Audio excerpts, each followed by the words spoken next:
Hi, my name is Emma Grace Payne. I'm a rising senior. I'm sorry, I'm not very tech savvy. I'm not really sure how to do a voiceover, so I'm just going to be doing it more presentation style. So today I'm going to be talking about Langston Hughes and his poem Harlem. This is an image of him, what he looked like. So first we're going to be talking about who was Langston Hughes. Langston Hughes was born February 1st, 1901, and he passed away May 22nd, 1967. He was an American poet, novelist, and a playwright. He was an innovator of jazz poetry. He is best known as a leader of the Harlem Renaissance. In addition to poetry, he also wrote plays and published short stories, collections, and novels, and several nonfiction works. From 1942 to 1962, as the civil rights movement gained traction, he was also involved in an in-depth weekly column in a black newspaper called the Chicago Defender. Some of the historical context for the Harlem Renaissance is that it was a cultural movement during the 1920s and 1930s. This movement celebrated African American art, music, and literature. It was influenced by the Great Migration, and Hughes challenged racism and inequality through poetry during this time. He wrote a lot of works that asked questions and got people to start thinking about the inequality and injustice within the world. So now I'm going to be reading his poem. It's over here if you need help. Sorry if you can't see. Okay, so Harlem by Langston Hughes. What happens to a dream deferred? Does it dry up like a raisin in the sun, or fester like a sore and then run? Does it stink like rotten meat, or crust and sugar over like a syrupy sweet? Maybe it just sags like a heavy load, or does it explode? So this poem was published in 1951. Some people refer to it as a dream deferred, like we see in the first line. It was published in a montage of a dream deferred. It reflects the experiences of African Americans facing discrimination. Throughout this poem, he uses a series of vivid images and questions instead of storytelling. As you can see, every line, except the last, ends in a question mark. He's not telling a story. He's challenging people to think deeply and answer the questions that he is asking. This poem still matters today because we still face problems with equal opportunity, lack of education, economic inequality, civil rights, and the pursuit of dreams. An example of this being used today is we can talk about the Black Lives Matter movement and everything that happened a couple years ago. I think it's really important that we look at these works of art and reference these as a reminder that these problems we still see today, and we're not done fighting this fight.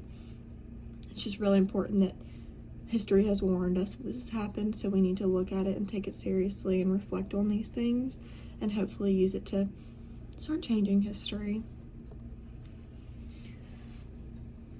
Some of the themes that we see in the major themes includes dreams and ambition, racism and inequality, frustration, a little bit of hope.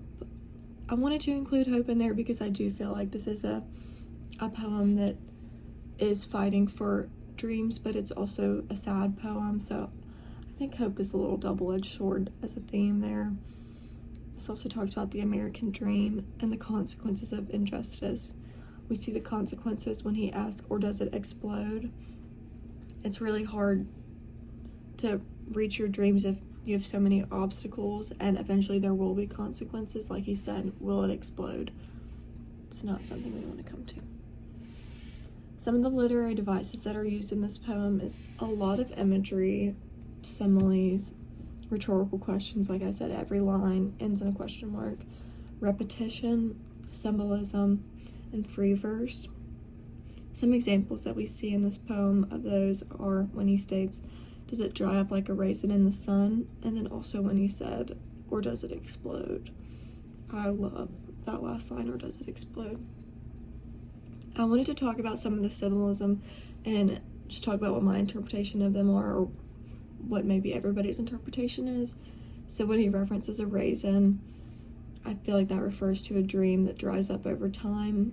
As we know, grapes dry up and they turn into raisins. When he mentions a sore, it's emotional pain. Rotten meat is a dream that begins to decay. Rotten meat stinks. Rotten meat decays. It's just, rotten meat is no good. And then syrup, a dream that becomes heavy and stuck. A heavy load is a burden and exhaustion. And then at the end, when he talks about explosion, this represents anger, protest, and social change. So my interpretation of this poem is that dreams are essential to life. It is essential that we allow people to reach their dreams. I mean, what is the American dream if not everybody can have it, right? And delaying dreams causes emotional pain. Dreams are something that are sought after and thought about constantly. So to not allow somebody to live out their dream is doing them a disservice and can cause a lot of emotional pain. Ignoring the injustice has consequences. At the end, he asks us, does it explode? That doesn't mean that it's just going to go unseen. It will be known if we don't allow people to reach their dreams. And everyone deserves the opportunity to achieve their goals. I believe throughout this poem that Hughes is warning society that ignoring people's hopes and denying them opportunities can create frustration that eventually demands attention. Like I said at the end, does it explode? That's not him giving a small warning that he's not happy. That's him saying he will get the attention that he needs and he will be allowed to reach his dream no matter what it takes. And like I said earlier, these small warnings in history weren't meaningless. They hold a lot of power. They still stand true today.